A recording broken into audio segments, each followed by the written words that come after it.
Malam itu, aku lagi di kosan ngerjain tugas ketika tiba-tiba ada pesan masuk dari dosenku, Bu Santi. Isinya cukup mengejutkan. Dian, kamu dapat undangan khusus dari Desa Telahap, Wonosobo.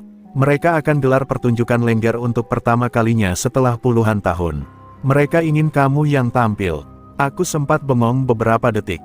Desa Telahap, aku bahkan belum pernah dengar nama desa itu sebelumnya. Tapi yang bikin makin penasaran adalah bagian terakhir dari pesannya, mereka hanya mengundang penari terpilih. Penari terpilih, maksudnya apa? Emangnya ada audisi atau seleksi tertentu? Tapi Bu Santi nggak jelasin detail.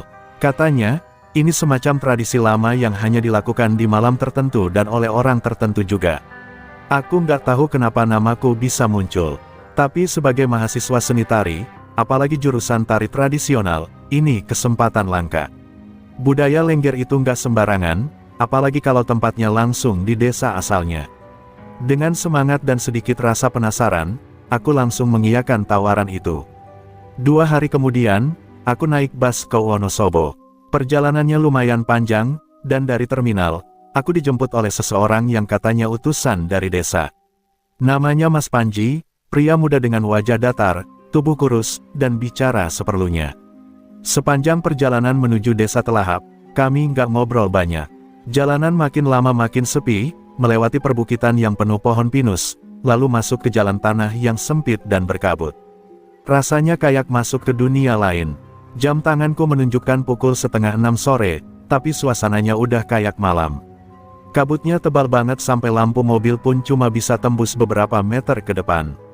Setelah hampir 1 jam masuk ke jalan desa, akhirnya aku lihat gapura kayu tua yang bertuliskan, "Selamat datang di Desa Telahap." Tulisan itu udah pudar, dan gapuranya hampir ditelan lumut. Begitu masuk, suasananya langsung beda. Sepi, nggak ada anak-anak main, nggak ada ibu-ibu ngobrol di teras, cuma beberapa rumah dengan lampu temaram. Semua terlihat seperti terjebak di masa lalu. Aku sempat lihat beberapa orang tua duduk di kursi bambu depan rumah, tapi begitu mobil lewat, mereka langsung masuk dan nutup pintu rapat-rapat. Entah kenapa, aku ngerasa kayak orang asing yang nggak diinginkan. Mobil berhenti di depan rumah kayu besar dengan pagar bambu. Di situ aku disambut oleh seorang perempuan parubaya yang memperkenalkan diri sebagai Bu Ranti. Wajahnya ramah, senyumnya lembut, tapi matanya tajam dan dingin. Rambutnya disanggul rapi seperti penata rias zaman dulu. Dia pakai kebaya coklat dan jarik batik khas Wonosobo. "Selamat datang, Mbak Dian," ucapnya dengan nada tenang tapi penuh wibawa. "Kami sudah menunggu kedatanganmu." Aku mengangguk sambil tersenyum. Tapi dalam hati, aku mulai ngerasa aneh. Sudah menunggu, kedengarannya seperti aku ini bukan tamu biasa, tapi bagian dari sesuatu yang udah direncanakan jauh-jauh hari. Bu Ranti mempersilakan aku masuk ke rumahnya. Di dalam, suasananya klasik banget. Ada banyak foto hitam putih tergantung di dinding, kebanyakan foto penari. Di salah satunya, aku sempat melirik gambar seorang perempuan muda yang sedang menari Lengger dengan ekspresi senyum yang ganjil, kayak senyum yang terlalu dipaksakan. Aku nggak kenal siapa dia, tapi tatapannya seperti mengikutiku waktu aku lewatin foto itu. "Di sini Mbak akan nginap selama 2 malam. Makanannya sudah disiapkan, dan kamarnya di ujung lorong. Tapi malam ini Mbak langsung latihan ya," kata Bu Ranti sambil menyajikan teh panas dan kue tradisional. Aku mengangguk sopan. Sambil duduk menikmati teh, aku bertanya, "Bu, kalau boleh tahu, kenapa saya yang diundang? Maksudnya, apa ada alasan khusus?" Bu Ranti menatapku beberapa detik sebelum menjawab. "Kami percaya setiap penari punya panggilannya sendiri, dan untuk tarian Lengger di desa kami, bukan sembarang orang yang bisa menari. Ada yang harus dipilih, dan Mbak adalah salah satu yang kami lihat cocok." "Yang melihat siapa ya, Bu?" tanyaku lagi, masih penasaran. "Tidak semua harus dijelaskan sekarang, Mbak. Yang penting, besok malam pementasannya. Tapi ingat baik-baik, jangan pernah menari di luar waktu yang ditentukan." Ucapannya terdengar serius kali ini, dan nadanya sedikit menekan. Aku merasa seperti sedang diperingatkan, bukan sekadar diberitahu. Aku kembali mengangguk, walaupun belum terlalu paham maksudnya apa. Tapi karena hari sudah malam dan aku juga mulai capek, aku pamit ke kamar. Kamar yang disiapkan ternyata sederhana tapi bersih. Ada dipan kayu, kelambu putih, dan jendela kecil yang menghadap ke kebun bambu. Di sudut ruangan ada cermin tua dengan bingkai ukiran khas Jawa. Aku sempat merasa ada yang aneh dengan cerminnya, tapi aku mencoba berpikir positif. Malam semakin larut, angin dari luar masuk lewat sela jendela, dinginnya menusuk sampai ke tulang. Di luar, kabut makin tebal. Aku berusaha tidur cepat karena besok pasti akan jadi hari panjang. Tapi baru saja aku mulai memejamkan mata, aku dengar suara lirih dari arah pendopo. Suara gamelan, halus dan seperti mengalun di antara kabut. Aku bangun dan membuka sedikit jendela. Dari kejauhan, aku bisa lihat siluet pendopo desa. Samar-samar, ada bayangan seseorang berdiri di sana. Aku pikir mungkin cuma warga yang latihan alat musik buat pementasan. Tapi anehnya, suara gamelannya seperti bukan dari alat musik biasa. Ada nada sumbang yang bikin bulu kudukku berdiri. Dan bayangan orang yang kulihat tadi, sekarang duduk di pojok pendopo, diam tak bergerak. Aku buru-buru menutup jendela dan menarik selimut sampai ke kepala. Dalam hati aku berusaha meyakinkan diri, mungkin cuma lelah dan perasaanku aja yang terlalu sensitif. Tapi entah kenapa, ada perasaan gak nyaman yang makin lama makin besar. Rasanya seperti, aku sudah masuk terlalu dalam ke sebuah tempat yang bukan untuk orang luar. Tapi sekarang, aku nggak bisa mundur. Latihanku dimulai sore hari, saat matahari mulai turun dan bayangan pohon bambu di belakang pendopo bergerak perlahan mengikuti angin. Pendopo tempat aku berlatih berdiri di sisi timur desa, tak jauh dari kebun bambu yang luas dan kelihatan jarang dijamah manusia. Atapnya dari kayu tua, lantainya dari ubin batu yang dingin, dan di setiap tiangnya digantungkan bunga melati kering. Di salah satu sisi pendopo, tergeletak kain tarian yang sudah disiapkan oleh Bu Ranti. Kain itu digulung rapi, diselimuti kain putih tipis seperti kafan, dan diletakkan di atas nampan dari anyaman bambu. Aku membungkuk, perlahan membuka gulungan itu. Begitu kain itu terbuka dan tanganku menyentuhnya, tubuhku langsung menggigil. Kainnya dingin, dingin banget, jauh lebih dingin dari udara sore di desa yang udah menusuk sedari tadi. Bulu kudukku langsung berdiri, warnanya merah tua, hampir seperti warna darah kering. Pola batiknya rumit, dengan motif bunga-bunga kecil dan garis melingkar yang entah kenapa bikin mataku terasa berat saat menatapnya lama-lama. Aku belum pernah lihat motif batik seperti ini sebelumnya, padahal aku udah sering belajar tentang batik Jawa dari berbagai daerah. Bu Ranti datang dari arah belakang, membawa kendi berisi air dan dupa yang sudah menyala. Ia meletakkannya di sudut pendopo lalu menyuruhku mulai latihan. Katanya, latihan cukup sebentar saja, sekitar 3 kali putaran gerakan utama tarian Lengger. Aku mengikuti arahannya, mulailah aku menari, mencoba menyesuaikan gerakan tubuhku dengan irama yang kupikir-pikir sendiri di dalam kepala. Gerakan lengkokan tangan, putaran kaki, serta gerak lemah gemulai khas penari Lengger coba kuhidupkan dengan hati-hati. Tapi, entah kenapa, semakin lama aku menari, tubuhku terasa ringan, seperti ada yang membantu gerakanku agar lebih luwes. Dan saat aku memutar tubuh, sesuatu di sudut mataku menangkap bayangan. Seolah ada sosok lain yang ikut menari bersamaku. Aku langsung berhenti, menoleh cepat ke kiri dan kanan. Nggak ada siapa-siapa, pendopo sepi, cuma aku dan dupa yang masih mengepul di pojok. Aku lanjutkan lagi latihan, tapi kejadian itu terulang. Saat aku berputar, bayangan itu kembali. Kali ini lebih jelas, gerakannya sama persis denganku, hanya sepersekian detik lebih lambat. Aku menoleh lagi, masih nggak ada siapa-siapa. Bu Ranti, kataku saat beliau datang untuk mengambil dupa. Tadi ada yang nonton saya latihan ya. Saya merasa kayak ada yang berdiri di pojok situ, ujarku sambil menunjuk ke salah satu sisi pendopo yang gelap. Nggak ada siapa-siapa, Mbak, jawabnya tenang. Tapi kali ini senyum di wajahnya terlihat aneh. Seolah, dia tahu sesuatu tapi memilih diam. Itu cuma perasaan penari baru. Kadang tempat sepi memang suka menguji fokus kita. Aku hanya mengangguk, walau hatiku belum tenang. Setelah latihan, aku kembali ke rumah Bu Ranti. Malam sudah turun, dan kabut mulai turun tebal dari arah perbukitan. Makan malam sudah disiapkan, tapi aku nggak begitu nafsu makan. Rasanya perutku seperti dikunci, dan pikiranku masih di pendopo tadi. Aku masuk kamar lebih awal, berharap bisa tidur dan melupakan semuanya. Tapi malam itu jadi malam yang sangat panjang. Angin malam menembus celah jendela, membuat kelambu di kamarku berkibar pelan. Aku berbaring membelakangi jendela, menarik selimut sampai ke dagu. Tapi tepat saat mataku mulai berat, aku mendengar suara yang sangat familiar. Suara gamelan. Suara itu datang dari kejauhan, lembut tapi menusuk. Pelan, tapi makin lama makin jelas. Aku membuka mata, jantungku langsung berdetak cepat. Aku duduk di ranjang dan menajamkan telinga. Itu suara bonang dan kendang, dimainkan perlahan seperti saat latihan tari. Padahal aku tahu, pendopo tadi sudah dikunci.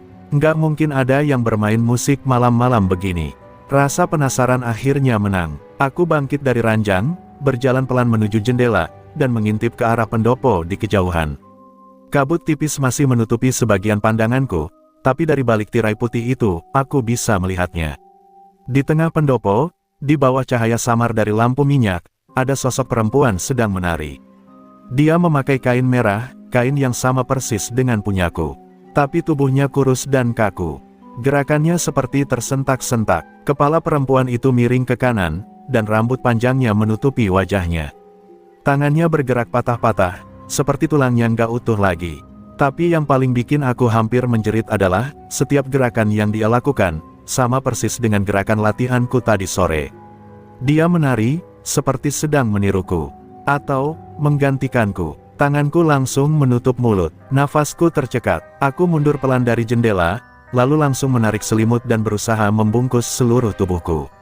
Tubuhku gemetar, keringat dingin membasahi punggung. Aku mencengkeram bantal dan menahan napas. Suara gamelan terus terdengar, seolah dia menari tanpa henti. Aku nggak tahu berapa lama aku bertahan dalam ketakutan seperti itu. Aku sempat ketiduran beberapa menit, tapi setiap kali terjaga, suara gamelan itu masih terdengar. Kadang pelan, kadang seperti di telinga. Aku merasa seperti terjebak dalam mimpi buruk yang hidup. Bahkan ketika ayam mulai berkokok dan langit mulai memucat, suara itu masih menggema. Saat pagi datang dan cahaya matahari mulai masuk dari jendela, suara gamelan itu perlahan menghilang. Aku bangkit perlahan dari ranjang, tubuhku lemas dan kepala pusing. Tapi aku tahu satu hal pasti. Apapun yang aku lihat tadi, malam, itu bukan hal biasa. Dan aku yakin, aku bukan penari pertama yang mengalami ini. Besok malam adalah pementasan, dan aku belum tahu, apakah aku akan benar-benar tampil, atau hanya menggantikan sosok penari yang selama ini menari sendirian di pendopo itu. Hari pementasan akhirnya tiba. Sejak pagi, suasana di desa berubah. Lebih ramai dari biasanya, tapi tetap terasa aneh. Ramai, tapi sunyi. Beberapa warga yang kemarin sama sekali nggak kelihatan, kini mulai keluar rumah. Tapi nggak ada yang menyapa, nggak ada tawa anak-anak, nggak ada suara obrolan atau teriakan khas pasar rakyat. Mereka cuma berjalan perlahan, membawa makanan sesajen atau bunga melati dalam wadah anyaman, wajahnya datar dan kosong. Seolah mereka datang bukan untuk menonton pertunjukan, tapi untuk menyaksikan sesuatu yang jauh lebih dalam, sesuatu yang sakral dan menakutkan. Aku duduk di ruang ganti di belakang pendopo. Di hadapanku, cermin tua dengan bingkai kayu ukiran naga itu menampilkan bayanganku sendiri yang tampak asing. Wajahku pucat, mataku terlihat sayu karena kurang tidur. Tapi yang paling bikin aku gugup adalah, kain merah tua itu. Kain yang sama yang kupakai saat latihan. Kain yang dinginnya terasa sampai ke tulang. Saat aku sedang bersiap, Bu Ranti masuk. Wajahnya serius, lebih dari biasanya. Dia berdiri di belakangku, menatap lewat pantulan cermin. Lalu dia mendekat dan menunduk, berbisik pelan di telingaku. Ingat ya, Mbak Dian, jangan sampai menari lebih dari 7 menit. 7 menit, tidak lebih. Aku langsung menoleh, heran dan sedikit takut. Kenapa, Bu? Dia nggak langsung jawab. Tatapannya kosong, suaranya datar. Kalau lebih, yang lama akan ikut. Mereka tidak suka dilupakan, dan mereka akan menari, dengan tubuh siapapun yang melanggar batas. Aku menelan ludah, tubuhku mendadak dingin. Apa maksudnya? Tapi sebelum aku sempat bertanya lebih jauh, suara gamelan mulai terdengar dari pendopo. Tanda bahwa pementasan akan dimulai. Bu Ranti hanya menatapku satu kali lagi, lalu berjalan keluar.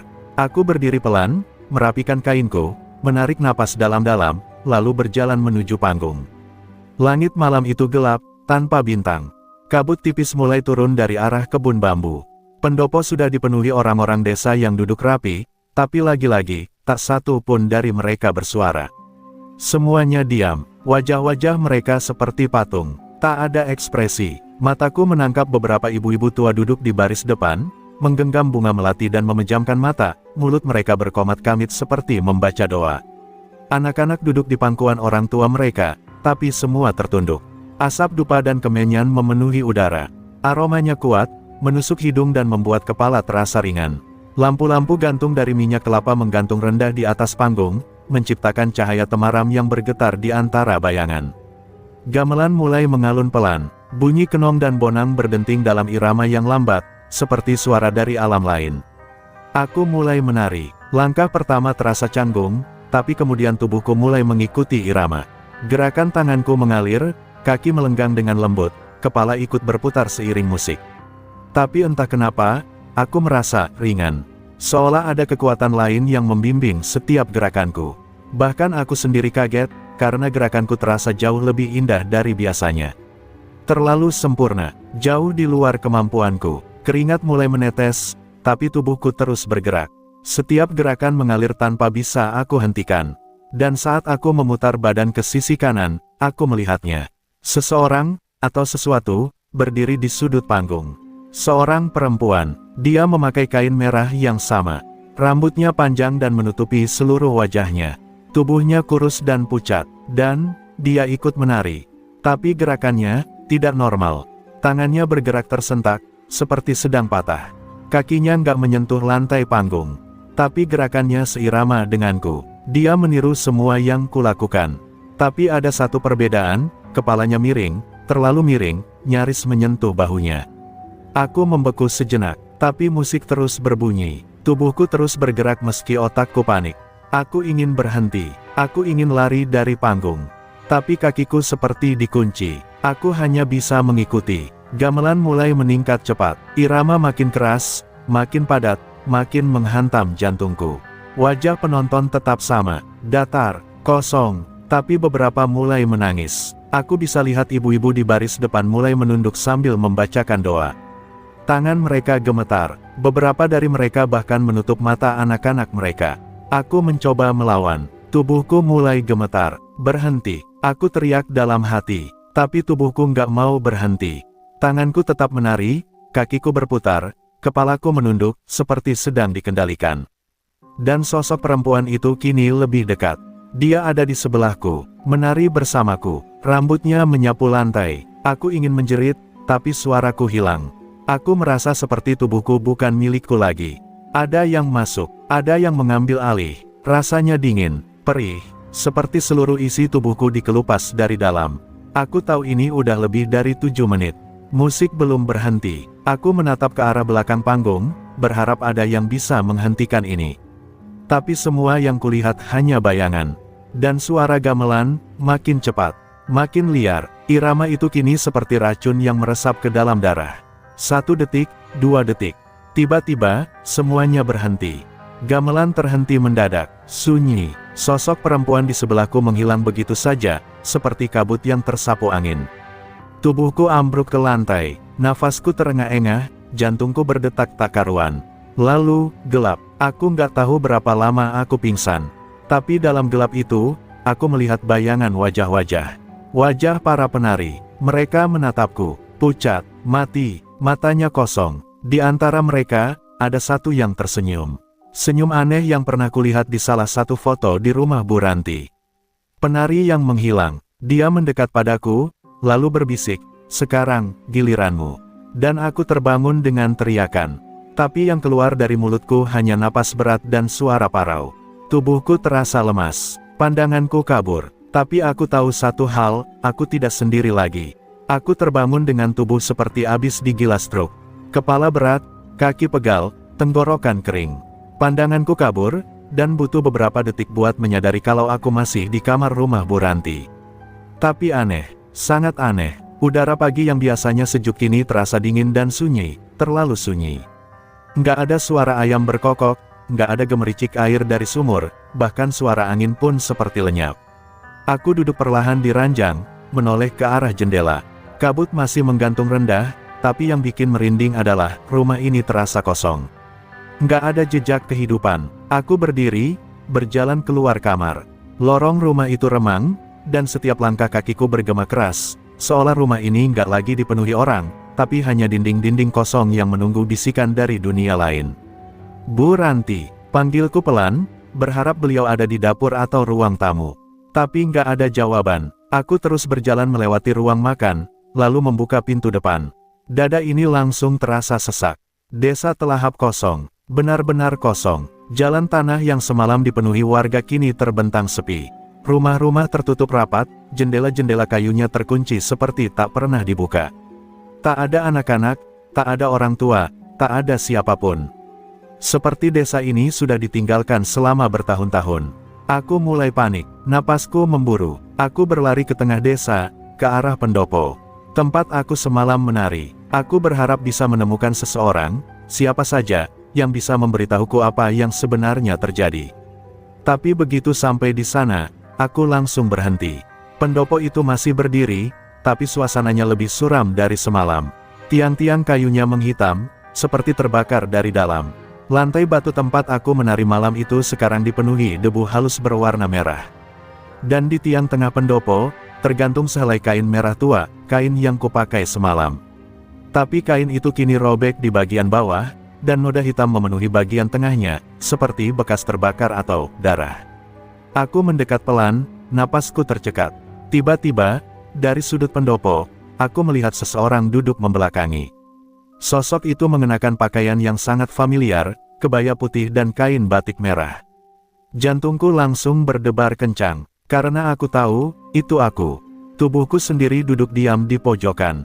Wajahnya menunduk, tangannya terkulai. Aku mendekat, gemetar, dan saat aku berdiri di depannya, aku benar-benar melihat diriku sendiri. Wajahku pucat, mataku kosong, kulitku dingin dan tak bergerak. Aku menjerit, tapi tak ada suara keluar dari mulutku. Aku ingin menyentuh tubuh itu, ingin memastikan kalau ini hanya mimpi buruk. Tapi tanganku menembusnya. Aku mulai menyadari, aku bukan lagi di tubuhku. Aku jatuh terduduk, tubuhku lemas.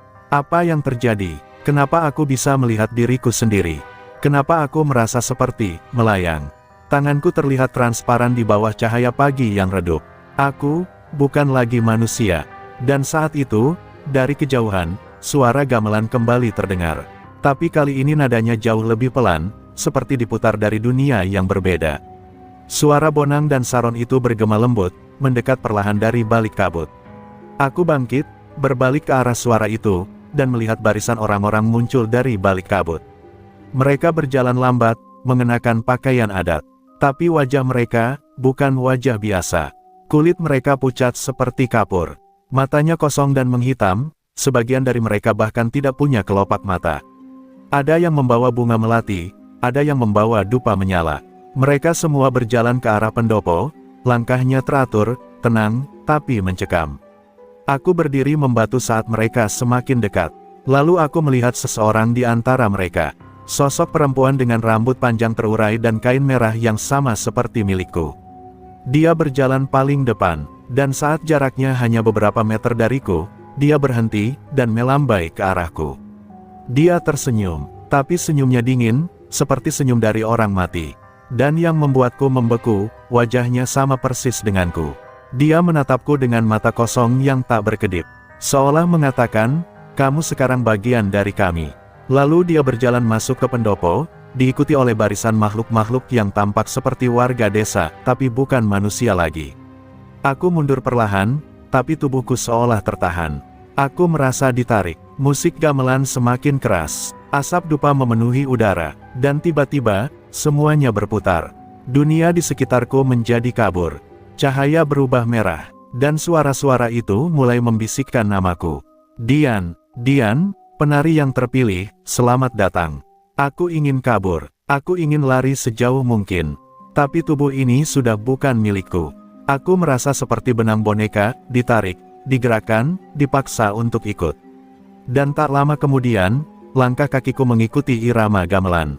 Tubuhku mulai menari, entah di mana, entah kapan, tapi aku tahu, aku tidak bisa kembali. Sejak malam itu, tak ada lagi penari dari luar yang diundang ke desa Telahap. Kain pusaka itu tetap tergantung di tiang pendopo, menunggu yang terpilih berikutnya. Rumah Bu Ranti terkunci rapat, dan warga desa tak pernah terlihat lagi oleh siapapun yang mencoba datang. Orang bilang, desa itu sudah hilang.